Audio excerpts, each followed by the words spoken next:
Həcərül Əsvədin, yəni qara daşın yerinə qoyulması. Kəbənin ərəblərin yanında böyük nüfuzu vardı. Hələ cahiliyyət dövründə ona xüsusi qayğı göstərir və həcc zamanı onu ziyarət edirdilər. Peyğəmbər Salavatullahın behzətindən 5 il öncə güclü sel Kəbəni dağıtdı və Qureyş qəbiləsi onu tikib genişləndirməyi qərarı aldı. Beləliklə, Qureyş və Məkkə zadəganları, yəni əşraflar, işə başladılar.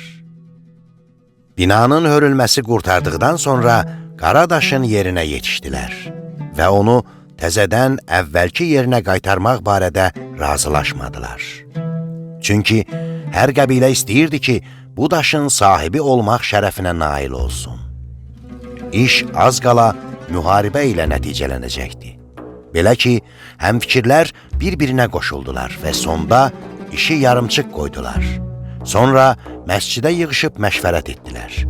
Belə razılaşdılar ki, onlardan sonra məscidə girən ilk şəxs onlar üçün hakim olsun və əhd etdilər ki, onun qərarını yerinə yetirsinlər. Məscidə ilk girən şəxs də Muhammed İbni Abdullah oldu. Onların hamısı bir ağızdan dedilər: "Bu etibarlı adamdır, biz ondan çox razıyıq." Və bundan sonra Peyğəmbər Salavatullah problemi həll etməyə başladı. O həzrət qara daşı bir parçaya bükdü və buyurdu: "Hər qəbilədən bir nəfər parçanın bir ucundan tutsun." Sonra isə əlavə etdi: "İndi isə hamınız qaldırın." Onlar da bunu etdilər və hərəkətə başladılar. Qara daş əvvəlki yerinə çatanda Həzrət özünün mübarək əli ilə onu lazım olan yerə qoydu və bundan sonra binanın tikintisi başa çatdırıldı. Yəqubi 2-ci cild 19-cu səhifə. Sirə-i İbn Hişam 1-ci cild 204-cü səhifə.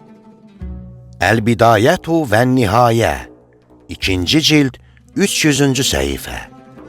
Tarixi Təbəri 2-ci cild 37-ci səhifə.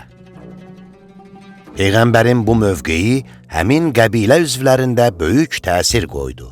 Bununla da o, özünün ictimai mövqeyini möhkəmləndirmək üçün yeni kapital və nüfuz əldə etdi və qəbilə üzvlərinin diqqətini özünün rəhbərlik bacarığına, idarəçilik məharətinə cəlb etdi ki, bu da onların Peyğəmbərin hikmətinə və bacarığına, düzgünlük və etibarının ucalığına inamlarını daha da möhkəmləndirdi.